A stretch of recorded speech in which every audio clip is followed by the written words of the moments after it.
Selamat pagi, saya Sinta dari Falcoin Community News. Hari ini saya akan memberikan Anda kabar terbaru tentang industri minggu ini. Mari kita mulai.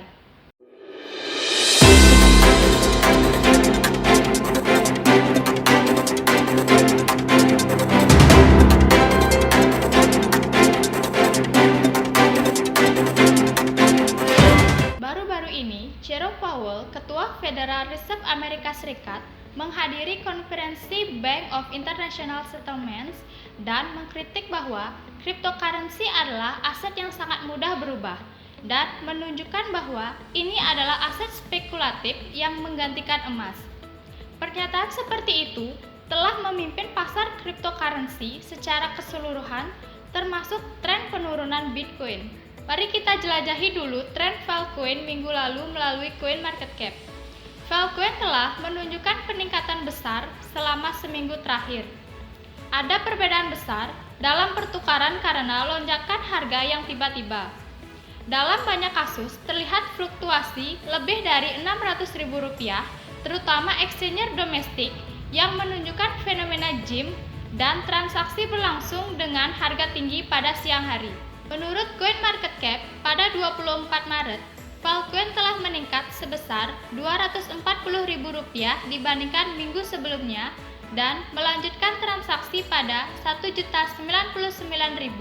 yang telah meningkat sebesar 4% dibandingkan minggu sebelumnya. Berita peluncuran produk Trust Investment Grayscale baru-baru ini sangat disukai. Volume transaksi yang meningkat secara signifikan, volume perdagangan 24 jam, karena Falcoin telah meningkat lebih dari 70% yang melebihi Rp26,4 triliun.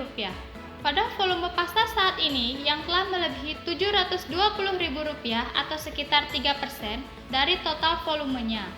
Pada saat ini, Falcoin berada di peringkat ke-20 dalam CoinMarketCap. Falcoin pernah menduduki peringkat ke-18 selama seminggu.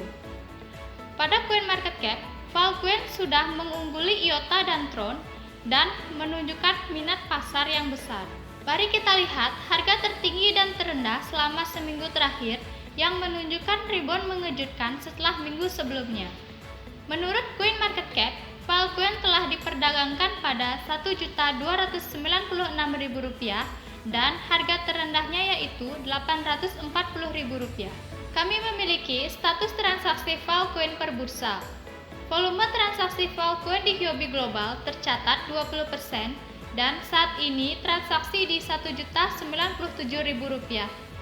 Hasilnya, volume perdagangan Binance tercatat 10% dan di Exchanger Indonesia Indodex, volume perdagangan Falcoin 10,54% dengan harga Falcoin Rp1.200.000.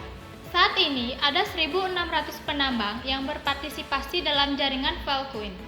Karena komunitas telah berkembang, daya penyimpanan jaringan telah menembus 3,5 exabyte. Mari kita lihat volume penambangan. Volume yang ditambang dari Falcoin adalah 357,684.000 dalam 24 jam terakhir dan karenanya mencatat 25,49 hadiah blok. Saat ini, tinggi blok tercatat 608,145.000. Sekarang saatnya berita IPFS dan Falcoin untuk memperbarui industri IPFS Anda. Ini berita pertama. Pada pukul 12 siang pada tanggal 18 Kainan, pertukaran cryptocurrency domestik mulai mendukung transaksi di Korea Won. Ini adalah transaksi kedua Falcoin di Korea Won setelah Korbit. Pertukaran yang dibuka pada Rp1.680.000 stabil dan rata-rata tercatat turun di Rp1.080.000. Saat ini, berdasarkan standar pertukaran domestik, Bitcoin dapat diperdagangkan di Bitcoin Ubit, Korbit, Kainan di pasar won Korea. Bitcoin telah dipilih untuk 5 produk kepercayaan baru yang diperkenalkan oleh Grayscale, perusahaan manajemen aset digital yang beroperasi berdasarkan investasi kepercayaan berbasis cryptocurrency. Kelima cryptocurrency menerima perhatian besar karena berita peluncuran produk investasi Trust Grayscale dan setelah berita ini, Filecoin berdasarkan data kapitalisasi pasar koin melonjak 42% yang menarik perhatian tajam dari pasar. Dengan tambahan kepercayaan baru, Grayscale memiliki total 14 perwalian cryptocurrency termasuk GBTC andalannya. Pada tanggal 18, industri memperhatikan tuduhan bahwa Filecoin mengalami kecelakaan pembayaran ganda. Insiden yang dimulai ketika perusahaan pertambangan Filefox, Filecoin, dan Filestours mentransfer 61.000 Filecoin ke Binance pada tanggal 18.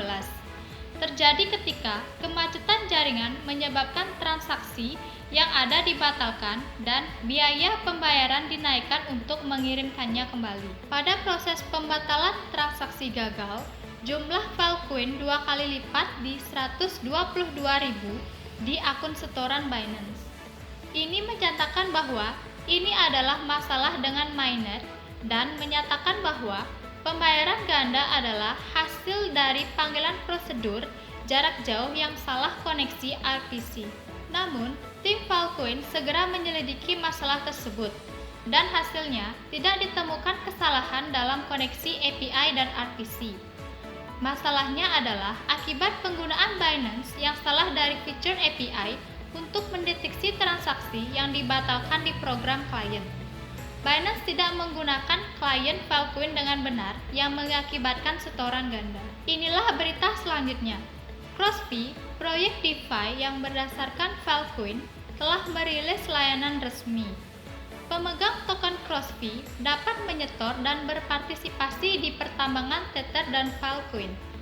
Proyek berikut ini diikuti oleh para insinyur dari IBM dan mendukung deposit Filecoin, penambangan token CRFI, dan token CRFI serta penambangan Filecoin. Berikut berita terakhir minggu ini. Filecoin dan jaringan streaming video terdesentralisasi Livepeer telah meluncurkan uji coba penambangan bersama. Melalui ini, penambang Filecoin dapat menjadi penambang langsung secara bersamaan dan terus menambang dengan menyimpan data video transcode di jaringan Filecoin. Baru-baru ini, Kim Yong-chun, calon wali kota dari Partai Demokrat Korea, menjadi sorotan. Dimasukkannya cryptocurrency yang belum dipromosikan karena kekhawatiran itu bisa berubah menjadi bidang spekulatif yang telah disarankan. Kandidat Kim berkata bahwa ia akan mendirikan bursa aset digital pertama di dunia, Busan Digital Asset Exchange, di Busan zona regulasi bebas blockchain. Selain itu, dia mengatakan akan mendirikan bank internet komunitas yang disebut sebagai Bank Dongbaik untuk para pemilik usaha kecil dan orang biasa yang berada dalam kesulitan keuangan dengan pendapatan rendah dan peringkat kredit rendah untuk memberikan layanan keuangan yang nyaman. Berita IPFS berakhir di sini, dan kami menantikan berita lainnya pada minggu depan. Terima kasih telah menonton.